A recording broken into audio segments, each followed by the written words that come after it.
Good morning students. Electrostatic टॉपिकमध्ये आज आपण थोडंसं पुढे जातोय. कालपर्यंत 11वीचा जो इलेक्ट्रोस्टॅटिक आहे त्याच्याबद्दला बऱ्यापैकी भाग आपण संपवलाय. माझ्या माहितीनुसार एक पॉईंट त्याच्यातला राहतोय तो असा आहे, distribution of charge. Distribution of charge, continuous distribution charge असं म्हटलं जातं. डिस्ट्रीब्युशन ऑफ चार्ज म्हटलं जातं. याचे तीन प्रकार आहेत. त्याचा चार्ज बॉडीवरती कसा दिला जाऊ शकतो असे त्याचे तीन प्रकार. एक लिनियर डिस्ट्रीब्युशन,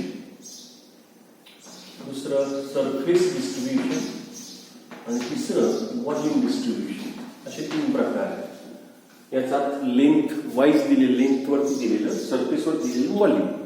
मग याच्यामध्ये येणारी टर्म जी आहे याला म्हणतात linear charge density.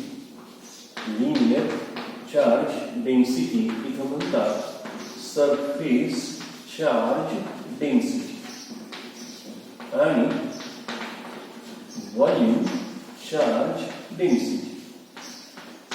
Volume charge density त्याला नोटेशन लॅम्बडा आहे, त्याला नोटेशन सिग्मा आहे आणि याला नोटेशन रो असं आहे. आता याच्यामध्ये लॅम्बडा म्हणजे समजा आपण एखादी युनिफॉर्म वायर घेतली, या वायरची लेंथ एल आहे. मग वायरची लेंथ एल आहे आणि या वायरवरती चार्ज दिलेला असेल, पॉझिटिव्ह असेल निगेटिव्ह असेल, चार्ज दिलेला आहे. सगळीकडे सारख्या प्रमाणामध्ये चार्ज दिलाय. मग किती चार्ज दिलाय? क्यू.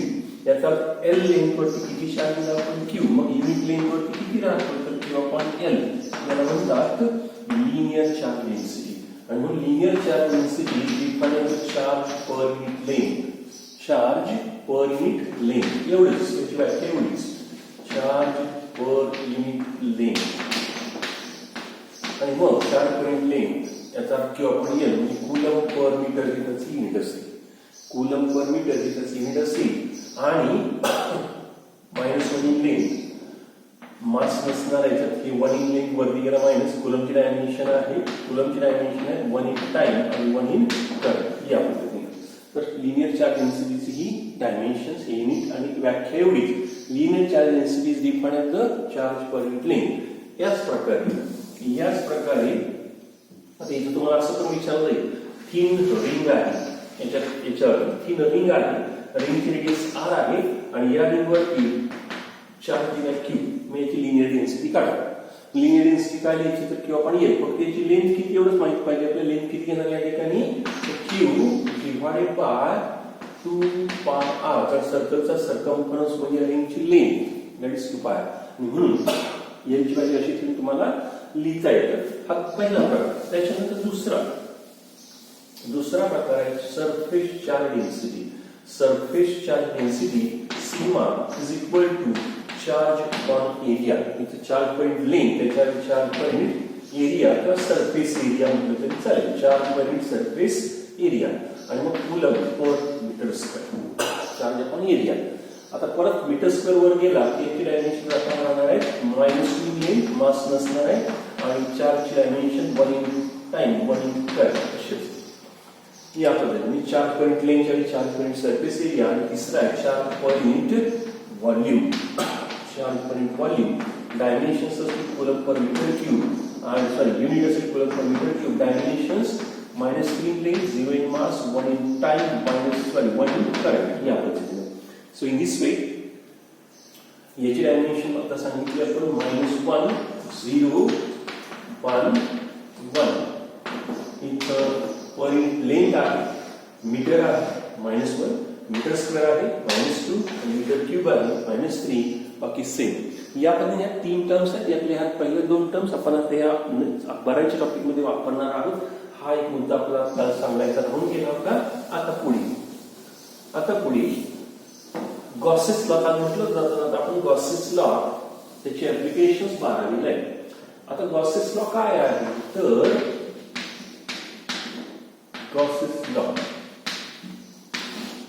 गॉसेस थेरम म्हटलं जातं, गॉसेस लॉ म्हटलं जातं. याच्यामध्ये काय सांगितलं जातं? प्रकार आपण सांगितलं, हा जर सरफेस एलिमेंट डीएस असेल आणि याला नॉर्मल इंटेन्सिटी ई असेल तर यातून पास होणार flux, electric flux E DS.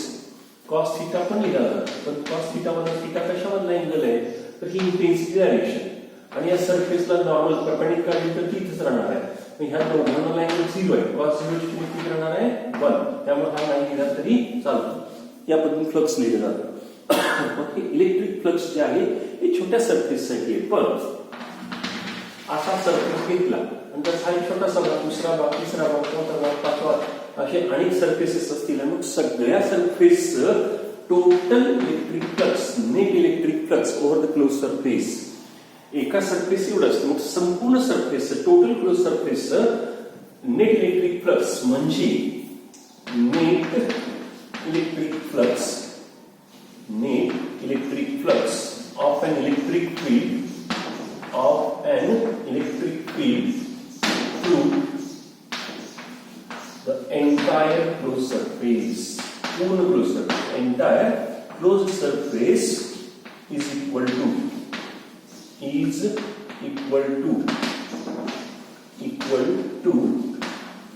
the total charge, the net charge, total charge enclosed by the surface, total charge enclosed by the surface, enclosed by the surface divided by, so that divided by epsilon 0, that is perimeter of free space.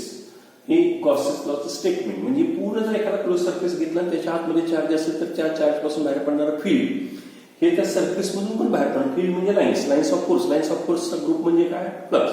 याचा याच्यातून किती flux pass होतोय, किती flux बाहेर पडत असेल, net electric flux of an electric field through the entire close surface is equal to total charge enclose by the surface. या सरफेसच्या आतमध्ये जेवढा काही चार्ज एनक्लोज झाला असेल तो चार्ज भागिले इप्सिलॉन 0 आणि मग एकूण फ्लक्स जर पाहिलं तर net electric flux of the electric field, कोणाचं फ्लक्स असतं इलेक्ट्रिक फील्डचं, net electric flux of the electric field through this entire surface is equal to total charge or net charge enclosed by the surface divided by epsilon 0. तर Gauss's लॉचं हे equation असेल, Gauss's लॉचं हे equation असेल. तर या पद्धतीनं Gauss's law सांगितलं जातं.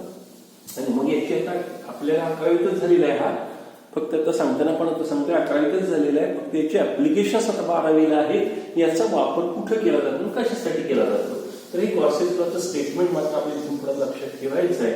कुठल्याही क्लोज्ड सरफेस मधून पास होणारा नेट इलेक्ट्रिक फ्लक्स म्हणजे त्या सरफेसच्या आतमध्ये असणारा एकूण चार्ज भागिले एअरची परमिटिव्हिटी, फ्री स्पेसची परमिटिव्हिटी, एअर किंवा व्हॅक्यूम फ्री स्पेस मीडियमची परमिटिव्हिटी. या पद्धतीने हे गॉसेस लॉचं इक्वेशन असेल.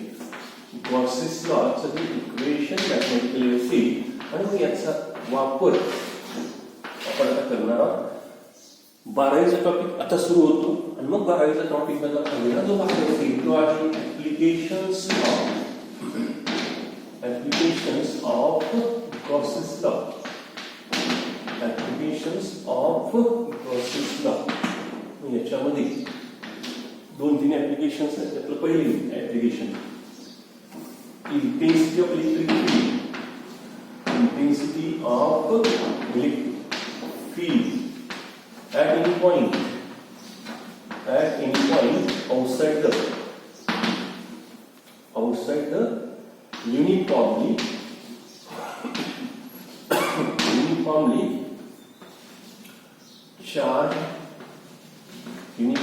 charged spherical cell किंवा याला हॅलोस्फिअर असं म्हणतात. पोकळ, भरीव गोल नाही, पोकळ. सो एखादा जर आपण हॅलोस्फिअर घेतला या पद्धतीचा पोकळ आहे आणि मग यापासून आउटसाइडचा एखादा पॉईंट घेतला आणि समजा इथे पॉईंट पी घेतला तर आणि हा स्फिअर कसा आहे युनिफॉर्म चार्ज. याचा आपल्या याच्यावर चार्ज डिस्ट्रीब्युशन युनिफॉर्म सगळीकडे सारख्या पद्धतीने चार्ज दिलेला आहे. असं जर स्फिअर असेल तर याच्या बाहेर इलेक्ट्रिक चार्ज बॉडी होईल, त्याच्या बाहेर फील्ड असणार आहे, त्याच्या सगळीकडे बाहेर फील्ड असणार आहे. या फील्ड मध्ये जर एखादा पॉईंट घेतला तर या फील्डची इंटेन्सिटी किती असते ही इंटेन्सिटी काढायचं काम आपण गॉसेस लॉ वापरून करणार. तर गॉसेस लॉचे पहिले ऍप्लिकेशन आहे to find the electric intensity of electric field किंवा इलेक्ट्रिक फील्ड इंटेन्सिटी म्हणा. Intensity of electric field at any point outside the uniformly charge spherical shell और स्पेरिकल सेलला दुसरा शब्द वापरतात हॅलोस्फिअर, पोकळ, हॅलोस्फिअर. या हे पोकळ आहे, भरीव नाही आहे हा. तर हा हॅलो स्पियर आहे, हा हॅलो मेटल स्पियरच असेल अर्थात, कारण चार्ज दिला जातो मेटल बॉडीवरती. मग या हॅलो स्पियर जो आहे, हॅलो स्पियरच्या आउटसाईडला जर एखादा पॉईंट घेतला तर या ठिकाणची इंटेन्सिटी किती असेल? तो पॉईंट इथंच असेल असं काही, इकडे असेल, इकडे येऊ शकता, इकडे कुठे येऊ शकता. चालेल, आपण आपल्याच कन्व्हेन्शन आपण या बाजूला करतोय. आणि मग आता हे एक्सप्रेशन मांडायचं, हे एक्सप्रेशन आपल्याला काढायचं, एक्सप्रेशन इंटेन्सिटी काढायचं. त्यासाठी काय करणार आहात? तर त्यासाठी आपल्याला we have to consider uniformly charge sphere of radius r. या स्पियरची रेडियस किती आहे? r. and it is charged uniformly. हा युनिफॉर्म चार्ज केलेला आहे. मग आता याचं डिस्ट्रीब्युशन कसं असेल? तर याला लेंथ नसते, स्पियरला काही लेंथ नाही आहे, याला सरफेस एरिया आहे. मग याचा सरफेस एरिया ए असेल तर याच्यावर एकूण चार्ज किती आहे? It is charge uniformly in such way that the total charge on the surface is q and its surface charge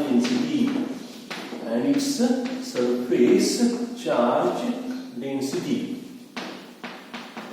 is sigma. या बॉडीची सरफेस, मागाशी 3 टर्म्स आहेत, linear charge density, surface charge आणि व्हॉल्यूम. त्यातली surface charge density वापरतात.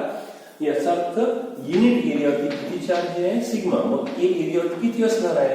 तर sigma into ए. आता एकूण चार्ज किती आपला? क्यू. कारण ए एरियावरती एवढा चार्ज, म्हणून सिग्मा कसा लिहिला जातो? मला सांगितल्याप्रमाणे 4 एरिया. तर या पद्धतीनं या स्पियरची सरफेस चार्ज डेन्सिटी सिग्मा बरोबर क्यू डिवाइडेड बाय ए, म्हणजे क्यू डिवाइडेड बाय स्पियरचा सरफेस एरिया किती असतो? 4 पाय आर स्क्वेअर. स्पियरिकल बॉडीचा सरफेस एरिया किती असतो? स्पियरचा 4 पाय आर स्क्वेअर, आणि म्हणून Q upon 4 pi R square. तर या पद्धतीनं तुम्हाला पहिला पॉइंट इथं लिहिलेला आहे. आपण एक स्पियर कन्सिडर करताय. We have to consider the uniformly charge sphere of radius r. It is charge uniformly in such way that its surface, तो अशा पद्धतीने चार्ज केला की त्याची सरफेस चार्ज डेन्सिटी किती आहे?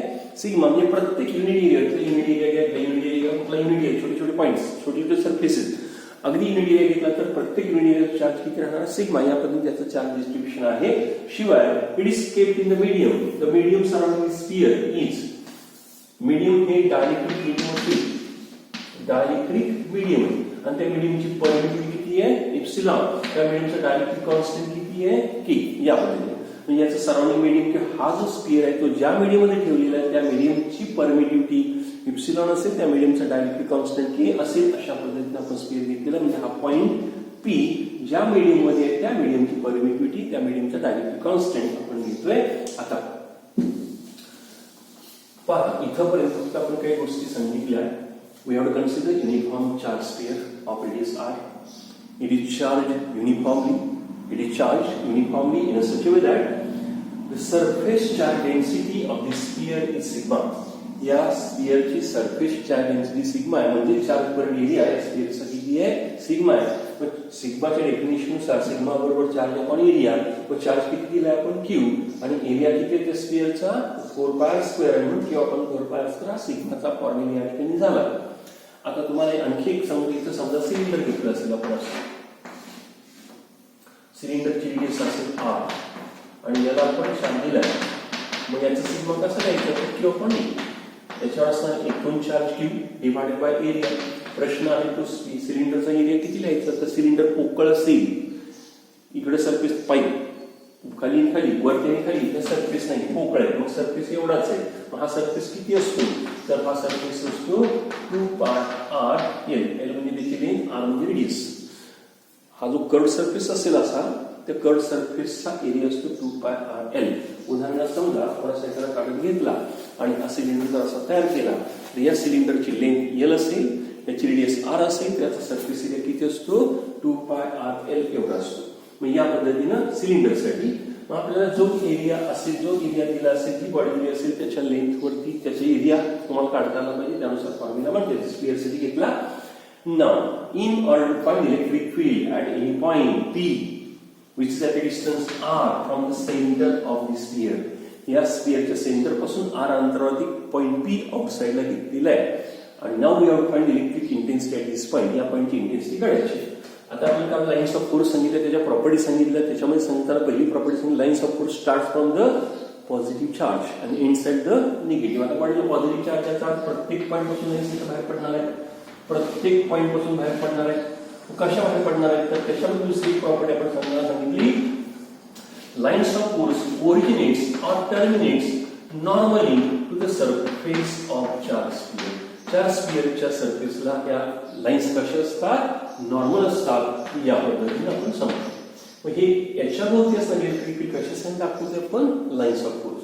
तर यामध्ये लाईन्स ऑफ फोर्स असणार, इलेक्ट्रिक फील्ड असणार. या इलेक्ट्रिक फील्ड मध्ये आपण असं भरपूर दाखवू शकता. या इलेक्ट्रिक फील्ड मध्ये पॉईंट पी आहे आणि या पॉईंटची इंटेन्सिटी आपल्याला काढायची आहे. So in order to find intensity at point P, let us consider another sphere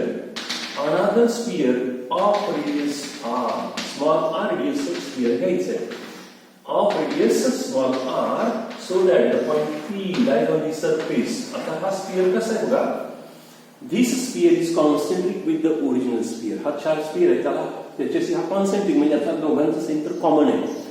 याची रेडियस किती आहे, मोठ्याची छोट्याची r आहे, मोठ्याची स्मॉल r आहे. छोट्याची कॅपिटल आर, मोठ्याची स्मॉल आर आहे. तर यामध्ये या स्फियर घेतला आहे आणि या स्फियरची रेडियस आर असल्यामुळे पॉईंट पी त्या सरफेस वरती येतोय. Let us consider the small surface element of this area. या स्फियरचा छोटा सरफेस एलिमेंट घेतला डीएस. आता पॉझिटिव्ह फील्ड चार्ज असल्यामुळे फील्ड आउटसाइडला आहे. आता इंटेन्स डायरेक्ट कशी असणार आहे, अगदी इकडे पण असेल, इकडे पण असेल, इकडे पण असेल, सगळीकडेच असेल. आणि हा स्फियर सिमेट्रिक बॉडी आहे. स्फियर म्हणजे सिमेट्रिक नंबर ऑफ डायमीटर, अनेक समान भाग करता येतात. डायमीटर असले अनेक डायमीटर असल्यामुळे सिमेट्रिक बॉडी असल्यामुळं हे अंतर प्रत्येक ठिकाणी सेम आहे, सगळीकडे सेम आहे. प्रत्येक ठिकाणचा पॉईंट सेम आहे, मीडियम सेम आहे, डिस्टन्स सेम आहे. प्रत्येक ठिकाणी असणारा चार्ज सेम आहे.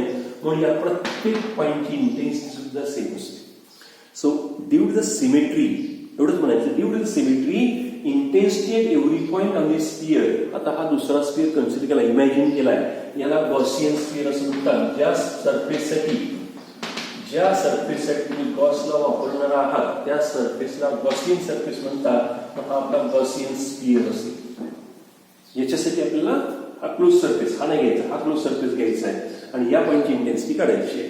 So in order to find intensity at point P, we have to consider Gaussian sphere concentric with original sphere or concentric with the charge sphere. म्हणजे charge स्फियरला concentric असणारा हा Gaussian sphere घेतला, त्याची radius r असेल. So that the point P lies on this sphere.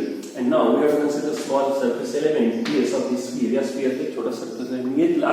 या ds ची intensity कशी असणार आहे का, नॉर्मल. आणि म्हणून इलेक्ट्रिक फ्लक्स थ्रू ds, त्या ds इलेक्ट्रिक फ्लक्स किती असेल तर d phi बरोबर e ds.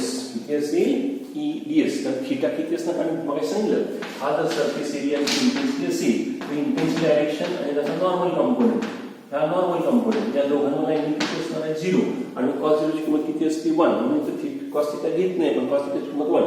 तर हे या सरफेस इलेक्ट्रिक फ्लक्स असेल. तर मग net electric flux through entire sphere, close surface, entire closed surface, पूर्ण क्लोज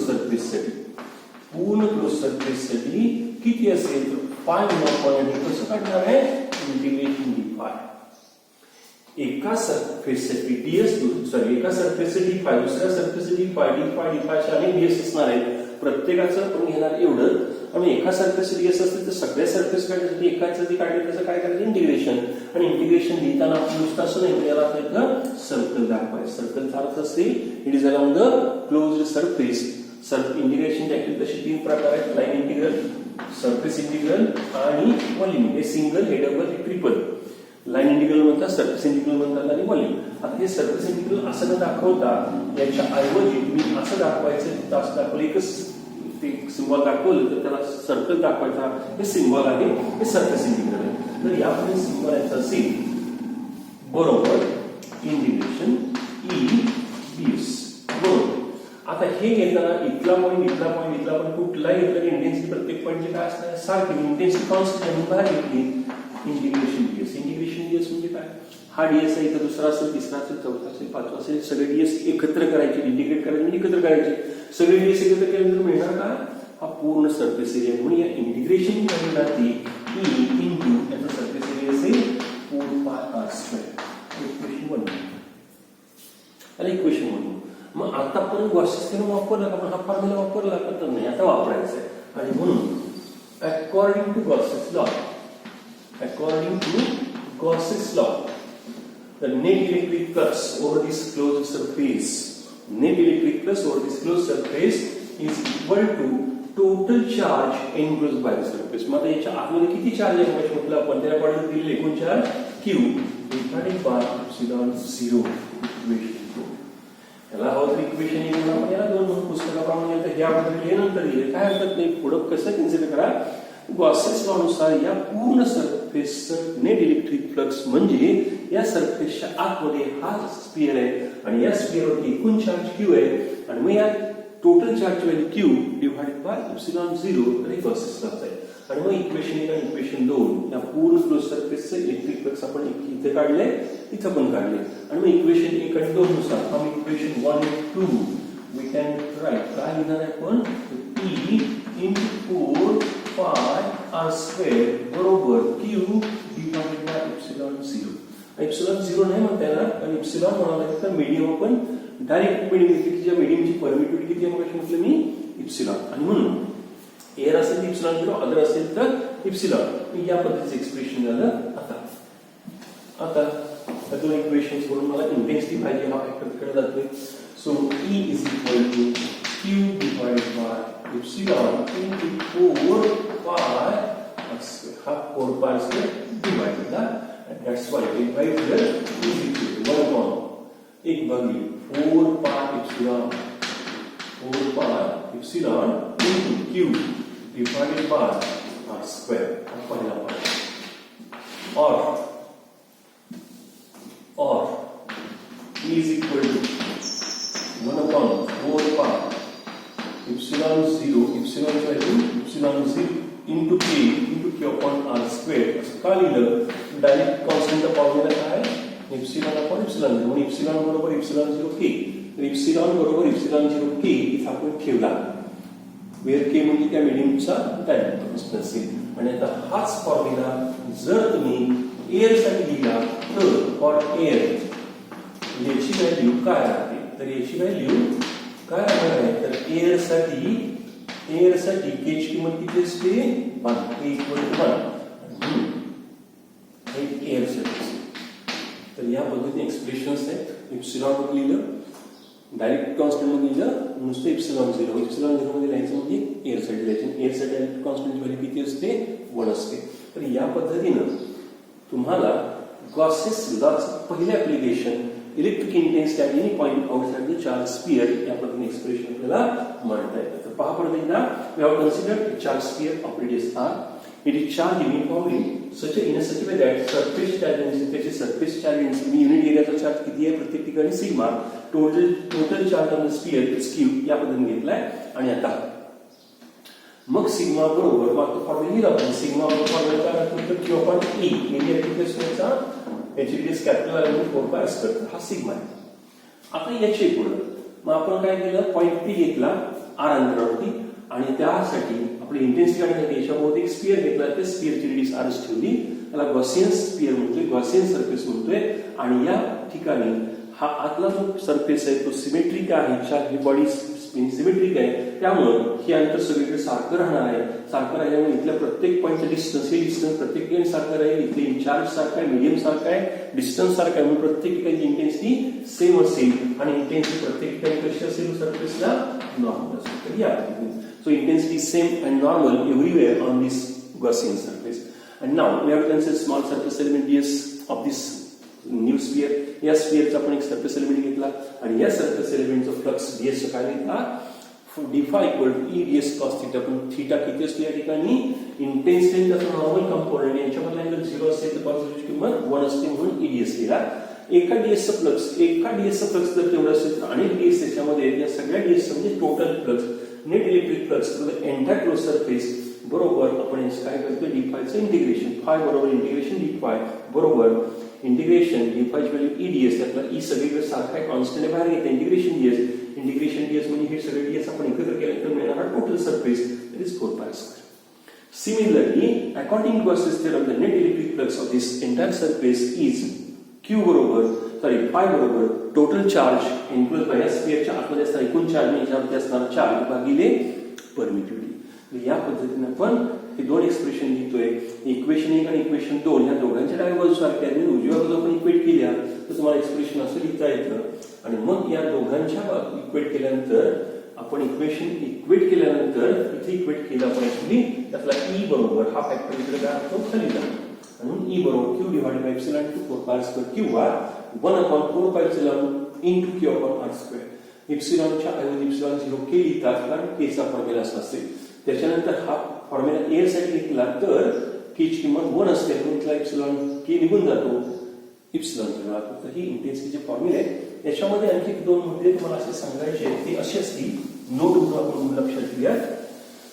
जर हा पॉइंट मी इथे घेतला ऑन सरफेस, जर पॉइंट पी ऑन सरफेस असेल, चार्ज स्फिअरच्या सरफेसवरती असेल तर स्मॉल आर किती, हा स्मॉल आर काय केला तुम्ही कमी केला, किती केला स्मॉल आर बरोबर कॅपिटल आर. आणि मग हा जो फॉर्म्युला आहे कसा राहील पहा, ई बरोबर 1/4 pi epsilon 0 Q divided by R square असा राहतो. आणि त्यातला हा 4 पाय आर स्क्वेअर जो आहे तो एरिया आहे आणि क्यू अपॉन एरिया म्हणजे सिग्मा डिवाइडेड बाय एप्सिलॉन 0 असा फॉर्म्युला राहतो. कधी जर पॉइंट पी कुठे असेल सरफेसवरती, याचा अर्थ या सरफेसवरती जर इकडे आपण घेतला तर त्या पॉइंट इंटेन्सिटी किती असते सिग्मा डिवाइडेड बाय एप्सिलॉन 0. जर हा एअर मध्ये असेल, अदर मीडियम असेल तर एप्सिलॉन आणि अदर मीडियम असेल तर सिग्मा अपॉन एप्सिलॉन किंवा सिग्मा अपॉन एप्सिलॉन 0 दुसरी नोट म्हणून पाहिला होता एक. त्याच्यानंतर हा पॉइंट पी, हा पॉइंट पी जर कुठे असेल आतमध्ये असेल, या हा पॉइंट जर पी आतमध्ये असेल तर इंटेन्सिटी राहणार आहे 0. कारण आतमध्ये फील्ड असत नाहीये, कारण हे फील्ड बाहेर पडणार आहे, आत नाही जाणार. तरी पोकळ असला तरी आत फील्ड नाहीये.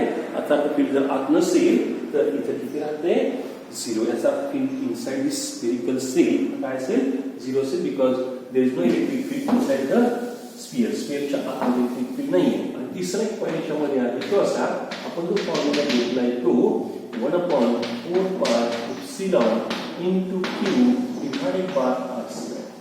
आता हा जो फॉर्म्युला आहे या फॉर्म्युलेला कॅपिटल आर स्क्वेअर आणि capital R square multiply divide केलं तर क्यू आर स्क्वेअर हा झाला 4 पाय आर स्क्वेअर म्हणजे एरिया